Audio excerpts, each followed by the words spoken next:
Hello, and welcome back to our weekly gaming news 10 and 10. This episode is for the week ending Saturday, November 11th, 2017. Sony PlayStation players can earn cash for unlocking trophies. Players will have to link their PlayStation Network account to the Sony Rewards program, and they can start earning away. You get points for every trophy earned. It breaks down as follows: 1 point for a silver trophy, 10 for a gold trophy, and 100 for a platinum trophy.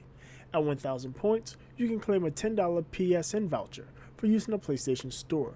An easy way to get free games for all of you trophy hunters out there.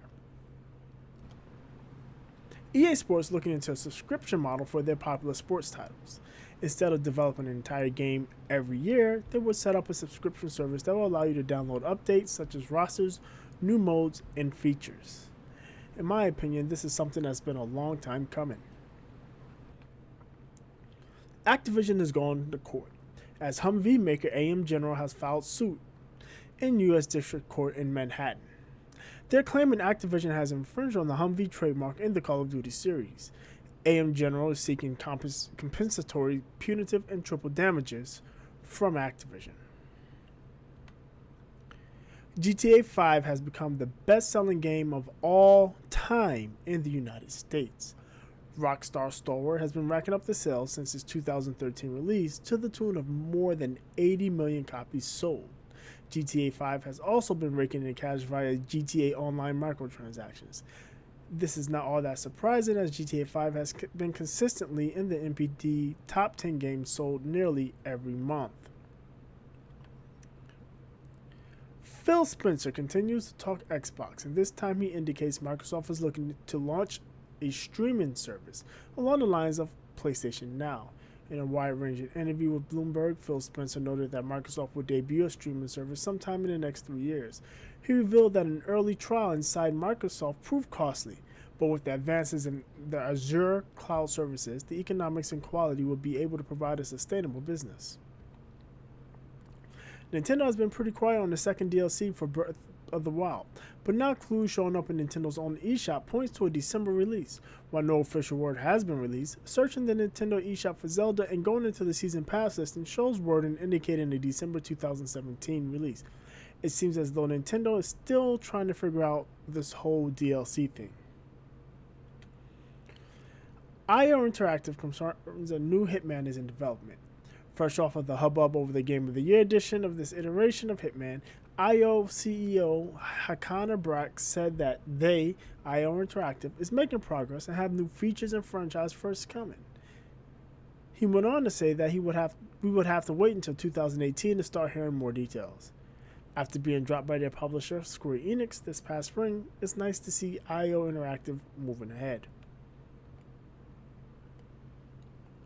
On a conference call with investors, Take-Two CEO Strauss Zelnick made it clear that going forward they will publish games that all contain some sort of microtransaction, or as they rebranded, recurrent consumer spending opportunities.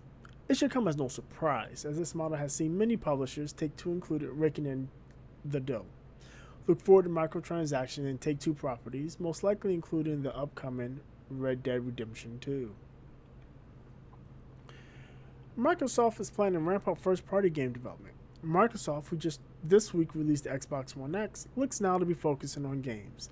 In the same interview with Bloomberg, in which Phil Spencer mentioned a streaming service, he talked about Microsoft ramping up first-party development by either purchasing developers or opening in-house studios. This is sorely needed, as relying almost exclusively on third-party titles has not boded well for Microsoft and the Xbox One. And hot off shutting down Visceral, EA buys Respawn. In a deal that could be worth upwards of $450 million, Respawn, the studio behind Titanfall, was started by former Infinity Ward founders after a fallout with Activision. EA buys the studio and the Titanfall IP. They also be inheriting the as-of-yet-to-be-named Star Wars project, a VR first-person game in development for the Oculus Rift, and a new, in-development, Titanfall release. That will conclude this episode of our weekly gaming news 10 and 10. But before I sign off, I would like to say a few words about our sponsor.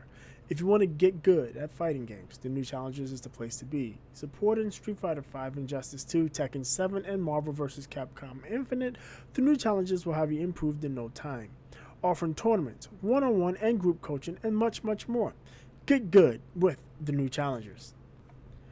And don't forget, if you want to hear more detail on these stories and more, join Todd and Trinell for a weekly gaming news show Sunday at 7 p.m. Eastern, 12 a.m. GMT.